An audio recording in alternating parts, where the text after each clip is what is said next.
She was thrown off the plane for sitting in first class. 48 hours later, she walked back in as the owner. What happened in between will leave you speechless. The coffee spilled across the white carpet. Hot, brown, spreading like shame. I said, "Move to the back." The man's voice cut through the airplane cabin, loud enough for everyone to hear. "You don't belong here." Angela's hands shook. The cup dropped from her fingers. She watched the stain grow bigger and bigger, just like the silence around her. Everyone stared. 43 people in first class. Nobody said a word. The man wore a suit that cost more than her car. His watch caught the light. Gold. Heavy. The kind that tells everyone you have money before you even open your mouth. His face was red now. Angry red. The kind of red that says, "I always get what I want." "Sir, I have a ticket." Angela's voice came out smaller than she wanted. She held up her phone. The boarding pass glowed on the screen. Seat 2A. First class. She paid for it with money she saved for 2 years. 2 whole years. "I don't care what you have." He stepped closer. Too close. She could smell his cologne. Expensive. Choking. "This is my airline. I fly this route every week. I will not sit next to—" He didn't finish. He didn't have to. The flight attendant appeared. Young. Blonde. Her smile looked painted on. The kind of smile that doesn't reach the eyes. "Ma'am, perhaps we can find you another seat? A nice seat in economy.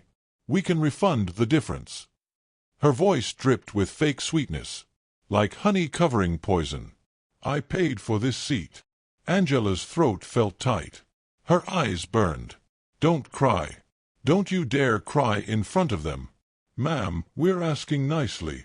The flight attendant's smile disappeared. "We need to take off. You're delaying everyone." Heads nodded around the cabin. Annoyed faces. Checked watches. Heavy sighs. Like she was the problem. Like she was making them late. The man crossed his arms. "Call security." Those 2 words hung in the air like smoke. Angela looked around the cabin, searching for one face. Just one person who would say this is wrong. An older woman looked away fast. A businessman buried his face in his laptop. A teenager put in earbuds. Nobody helped. Security came. 2 large men in uniform. They didn't ask questions. They just reached for her arms. "Please don't touch me. I'll go." Angela grabbed her purse. Her hands wouldn't stop shaking. She walked down the aisle, past all those faces. Those silent, watching faces. Her shoes made small clicking sounds. Click, click, click. Each step felt like a mile. At the airplane door, she turned back once. The man in the expensive suit had already taken her seat. He stretched out his legs. Comfortable. Smiling. Like he won something. The door closed behind her with a heavy thunk. Angela stood in the jet bridge. Alone. The fluorescent lights buzzed above her head. Too bright. Too harsh. She could hear the plane's engines starting to hum. Getting ready to leave without her. Her phone buzzed. A text from her daughter. "Mom, did you take off yet? I can't wait to see you. It's been so long. 3 years. 3 years since she held her baby girl. 3 years since she left Jamaica to come here. To America. The land of opportunity," they said. The land where dreams come true. She cleaned houses. Big houses. Huge houses with more bathrooms than her whole family back home. She scrubbed toilets for people who never looked at her face. She washed floors on her hands and knees until they ached and bled. She saved every dollar. Every single dollar that didn't go to rent or food or sending money back home. This ticket cost $800. $800 to fly to New York to finally see her daughter. Her baby girl who lived with Angela's sister now. Who was growing up without her mother. Who probably didn't even remember what her mother's voice sounded like anymore. Angela walked through the airport like a ghost. People rushed past her. Pulling suitcases. Checking phones. Living their lives. Nobody saw her. Nobody ever saw her. She made it to the bathroom before the tears came. Big, hot tears that wouldn't stop. She locked herself in a stall and put her hand over her mouth to keep the sounds in. Her body shook. Everything shook. When the tears finally stopped, she looked at herself in the mirror. Her eyes were red and puffy. Her makeup ran down her cheeks in black rivers. She looked old, tired, broken. "You're nobody," she whispered to her reflection. "You're nothing." Her phone buzzed again. Another text. This time from her boss. "Mrs. Richardson. Angela, I need you tomorrow morning. The Johnson party is this weekend and the house must be perfect. 6 a.m. sharp. 6 in the morning. On a Saturday. Her one day off." Angela stared at the message. She thought about her seat on that plane. Seat 2A. The seat she worked so hard for. The seat that man took like it was nothing. Like she was nothing. Something inside her chest started to burn. Not sadness anymore. Something else. Something hot and fierce and alive. She opened her banking app. Looked at her savings account. 2 years of savings. Most of it gone now on that ticket she couldn't use. But she had more. She had the emergency money. The money she swore she would never touch. $3,000 hidden in her apartment in an old coffee can. Her fingers moved across her phone screen. Fast. Determined. She searched for the airline's name. Found the company information. Found the customer service number. But she didn't call customer service. She called someone else. Someone she swore she would never call. Someone from her old life. The life before she came to America. The life she left behind. The phone rang once. Twice. 3 times. "Hello." The voice on the other end sounded surprised. Happy. Worried. "Angela. Is that you? After all these years?" "I need help," Angela said. Her voice didn't shake anymore. It sounded strong. "Sure. I need the kind of help only you can give me. Anything. You know that. What do you need?" Angela looked at herself in the mirror one more time. At her red eyes. Her tired face. Her clean uniform that she wore even on her day off because she came straight from work. "I need you to make a phone call," she said. "To some old friends. The ones with real money. The ones who invest in things. Big things." "What kind of things?"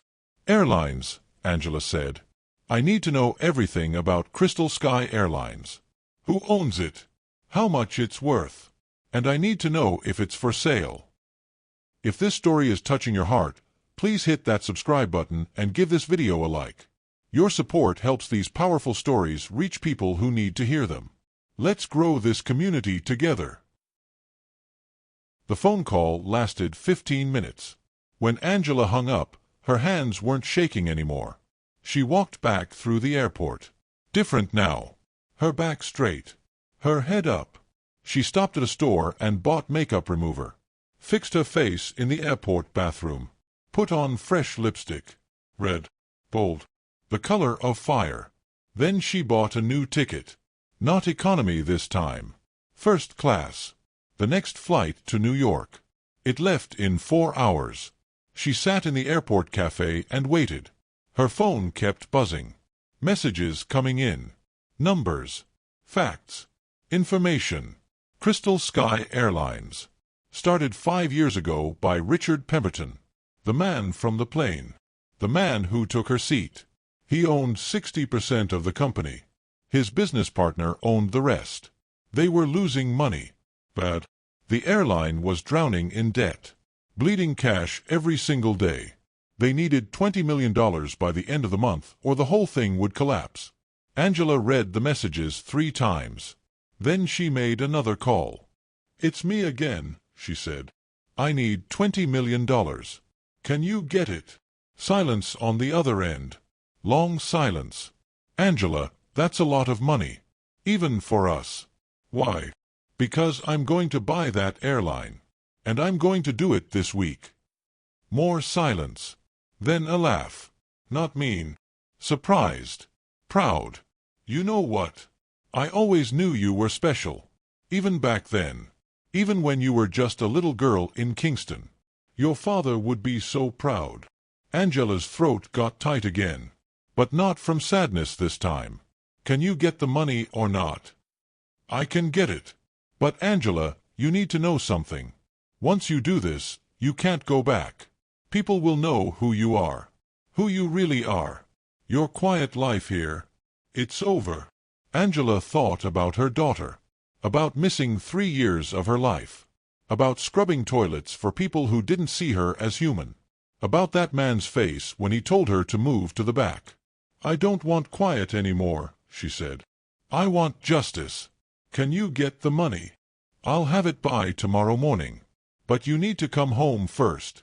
To sign papers. To make it legal. I'm on my way. 4 hours later, Angela sat in first class again. Different plane. Different flight. Same airline. The flight attendant smiled at her. Real smile this time. Welcome aboard, ma'am. Can I get you some champagne? Water, please. Angela didn't sleep on the flight. She worked. Her phone glowed in the dark cabin. She read contracts, financial reports, legal documents. Her eyes burned, but she kept reading. At midnight, they landed in New York. A car waited for her. Black. Expensive. The driver held a sign with her name. Her real name. Her full name. Angela Victoria Heartleachin. The name she hadn't used in 3 years. The name from her old life. The car drove through the city. Past tall buildings that touched the sky. Past people walking even though it was so late. The city that never sleeps, they called it. Angela hadn't slept in 20 hours, but she felt wide awake. Electric. They pulled up to a building in Manhattan. Glass and steel. 40 floors high. Lights blazing in windows even at this hour. Inside, people waited for her. Lawyers. Accountants. Her cousin Thomas, who she hadn't seen since she left. He hugged her tight. You really want to do this? He asked. His eyes searched her face. Looking for doubt. Looking for fear. I really want to do this. They worked through the night. Signing papers. Moving money. Making phone calls. By sunrise, everything was ready. Angela owned $20 million worth of Crystal Sky Airlines. Not all of it, but enough. Enough to matter. Enough to have power. Enough to make them listen. At 8 in the morning, she made the call. To Richard Pemberton, the man from the plane. He answered on the first ring. His voice sounded stressed. Tired. Worried. Mr. Pemberton, my name is Angela Heartleachin. I'm calling about Crystal Sky Airlines. I'm sorry, I don't have time for sales calls. I'm dealing with a crisis right now. I know about the crisis. I know you need $20 million by Friday. I know your investors are pulling out. I know your business partner wants to sell. I know everything. Silence. She could hear him breathing. Fast. Scared. Who are you? I'm your new partner. I just bought 40% of your airline. I wired the money an hour ago. Check your account. She heard clicking. Computer keys. Then a gasp. What do you want? I want a meeting. Today. At your office. 3 o'clock. I can't just. Yes, you can. I own 40% now. You own 60. But your partner owns the other 20. And he's selling to me. By tonight, we'll own equal shares. 50-50. Partners. So I suggest you make time. She hung up before he could answer. Her cousin Thomas whistled low. You're really going to do this? I'm really going to do this. At 3 o'clock, Angela walked into Crystal Sky Airlines headquarters. Downtown Los Angeles. A building she cleaned 6 months ago. She remembered mopping these floors, wiping down these windows, being invisible. Now she wore a black suit, her hair pulled back, her red lipstick perfect. She looked like money. She looked like power. Richard Pemberton waited in the conference room. He stood when she walked in. His face went white. Paper white. Ghost white. You, he whispered. You're the woman from the plane. Hello, Mr. Pemberton. Angela sat down, crossed her legs, smiled. Not friendly, sharp, like a knife. Surprised to see me? He dropped into his chair. His hands gripped the armrests. His knuckles turned white. This is impossible. You're a nobody. You're just... He stopped.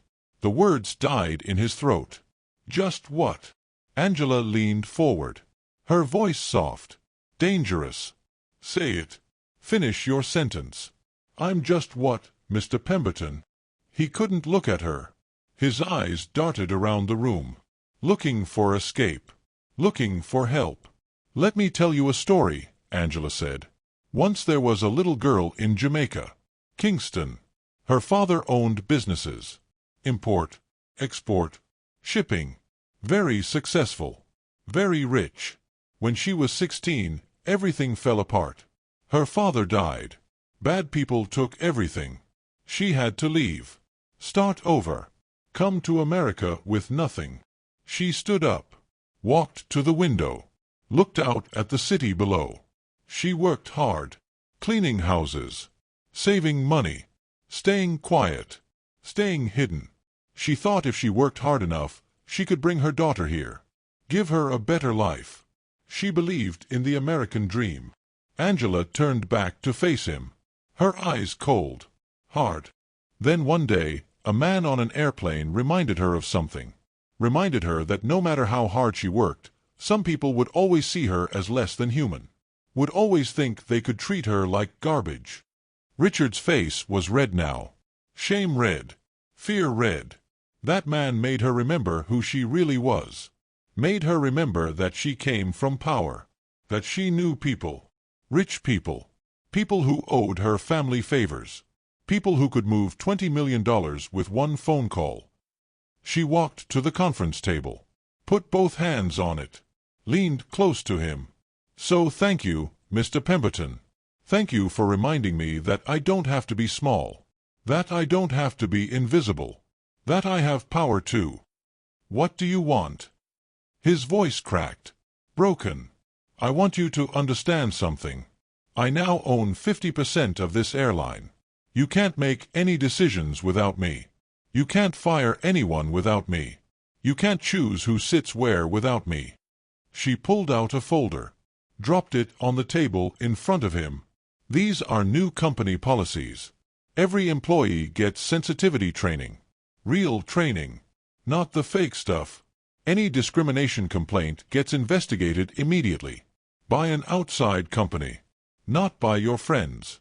And anyone who gets kicked off a plane for no good reason, they get an apology, a refund, and compensation.